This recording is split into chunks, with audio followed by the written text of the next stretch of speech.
For longtime viewers of Human Events Daily, you'll know that China is the country I've spent most of the time in my career focused on.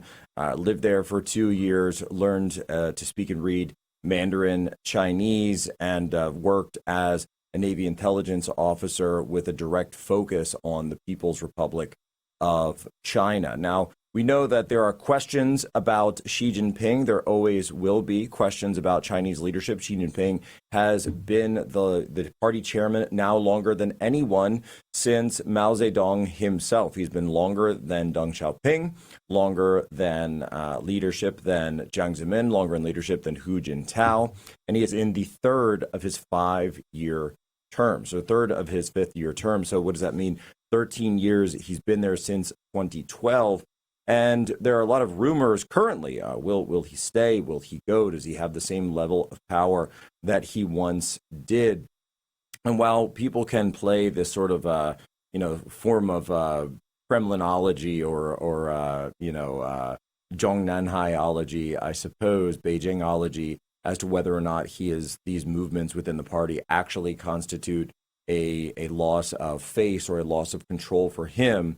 The question remains, and the question still is, that he has not appointed any heir. There's no clear heir to Xi Jinping. There's no clear next leader of the party. And those are the things that would be needed for a successor to really take over. And of course, the Politburo is still stocked absolutely with his leadership and his loyal members. And of course, the Politburo being that 9-member standing committee that controls the Chinese Communist Party.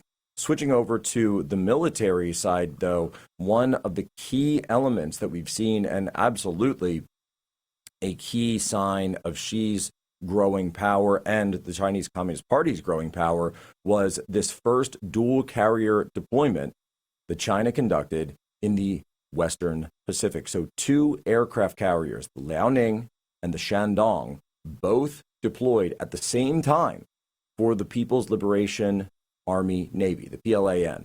So the PLAN was able to operate both of these carriers at sea for the first time ever, and they went deeper and further into the Pacific than we've ever seen, even operating further than the second island chain. Now, what are the island chains? Why does this matter? Well, the island chains are a set of strategic defenses, strategic chains of defense that the United States and our allies, Japan, Taiwan, Korea, the Philippines, have set up since World War II. And it's sort of a mirror of the island hopping campaign of World War II.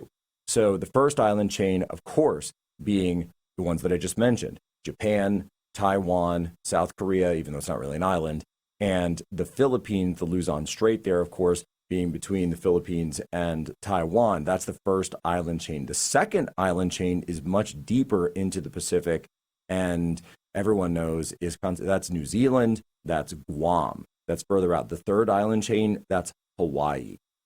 So for the first time ever, a Chinese aircraft carrier, Liaoning, was able to actually operate further into the Pacific than Guam itself. This is the furthest, as far as we know, this is the furthest an Asian aircraft carrier has conducted operations across the Pacific since World War II, since Pearl Harbor.